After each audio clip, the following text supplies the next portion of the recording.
Réagissant fermement au dernier communiqué du secrétaire général du comité central du Rassemblement démocratique du peuple camerounais, le professeur Maurice Kamto accuse le parti au pouvoir de promouvoir le tribalisme d'État et la terreur politique, ajoutant que le RDPC bafoue l'État de droit en piétinant sans vergogne les lois de la République, à commencer par la Constitution. Parlant de la proclamation par Jean Kouété d'une défaite annoncée de certains candidats, Maurice Kamto ne fait pas langue de bois. Il souligne que le secrétaire général du comité central du RDPC oublie que ce sont ses propres camarades du parti qui annoncent depuis 2023 la défaite du RDPC à la présidentielle à venir. Certains ne trouvant pour seule issue à cette débâcle un coup d'état militaire qui priverait l'élu du MRC du pouvoir. Maurice Kamto s'indigne aussi de l'attitude irresponsable de Jean Kouété qui fait la sourde oreille lorsque le ministre de l'administration territoriale, par ailleurs membre du RDPC, qui claironne depuis 2021 au mépris du droit actuel sur la question, non pas que le parti MRC ne peut présenter un candidat, mais que Maurice Kamto ne sera pas candidat.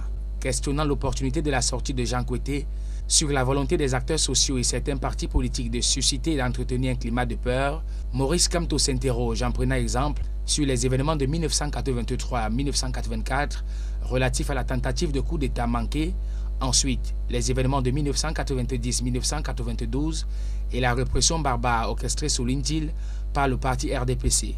les disparus de Bépanda en 2008 et les assassinats des prélats étant les victimes de cette barbarie du parti dirigé par Jean Kouété. L'enseignant et expert des questions de droit dévoile les contradictions du parti au pouvoir qui, selon lui, ne peut sans l'ombre d'un doute présenter légalement de candidat en 2025 selon ses propres statuts. Il juge par ailleurs l'attitude de Jean Kouété comme étant la preuve de la panique qui investit les rangs de son parti, le RDPC. Face aux multiples menaces des membres du parti de la Flamme, Maurice Kamto rappelle si besoin l'était qu'il est candidat à l'élection présidentielle de 2025 et invite les Camerounais à étonner le monde en créant pour 2025 l'alternance par les urnes. Pour cela, il exhorte ses concitoyens plus que par le passé